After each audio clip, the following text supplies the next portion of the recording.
Earlier today, the Housing and Planning Authority gave land titles to some residents of Angoy Avenue in New Amsterdam. More from Shanice Beckles.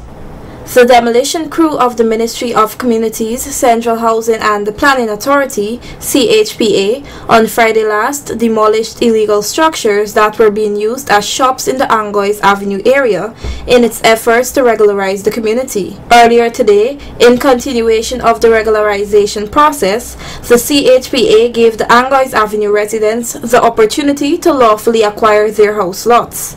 Channel 8 News was present at the consultation, which was held at the Regional Democratic Council headquarters, and spoke with Mr. Gladwin Charles, Director of the Community Development Department at the CHPA in Georgetown.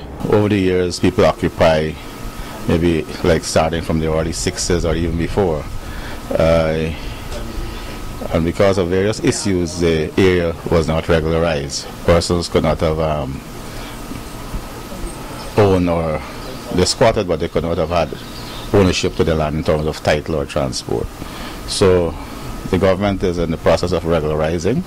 Our survey has been completed. The area has approximately 1,010 lots. When the survey was done, that was catered for. So we have 1,010 lots. We are in the process of regularizing, where we did groundwork, field surveys, take names of people, and today we are issuing an allocation offer to the occupiers of the lot as we verify them. So persons can start making payments, and this is the first stage towards the processing of title for the land that they occupy.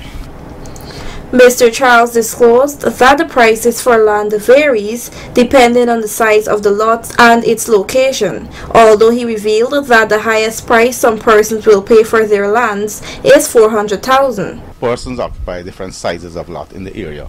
So at one time we had given them letters and persons who wanted to know if everybody would pay the same price, and they have different sizes of lot that they occupy. So we have different categories, like up to 5,000 and below. That's the lowest price, 59.4. The second price is 92,000. Then you have, I think, 150, 200, up to 4. It ranges between 59.4 to 400. You have some very big lots there, and that's the highest. Some people would pay 400,000 for the very, very big lots. The director was then asked about the issue of the residents having more than one houses per lot, to which he responded, as part of regularization, for example, if you have two lots and it might be two different families, it might not be parents or a child for the person who is the original person, and it could become a dispute if you allow one person to pay. If I pay and then you're there, I would want you off, because I would be the owner now, so I would get title. So if it's a child now, I mean, the parent might tolerate them living there, but still that person wouldn't be able to get title, only one person if it's one lot.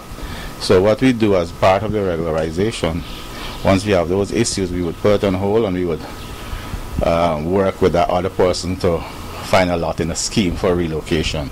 And then, so we can't have, because we can only create problems in terms of when we issue one and the other one is there, they would want some documentation as well.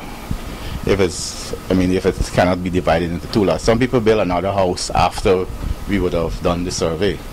So when you, as part of regularization, or say for example, when you apply for a house lot, that means it's a house lot. It's not a lot to build 2-3 houses. So if things happen there, for example, if you have fire and insurance and so on, it can be a problem if the fire starts in the next house and it affects the main house, things like that. So that's why it's only one house we recommend.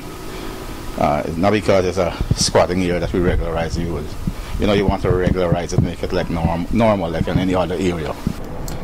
The allocation exercise, which commenced today, will conclude on Wednesday for one section of the community and start again at a later date due to the size of the area. Shanice Beckles reporting for Channel 8 News.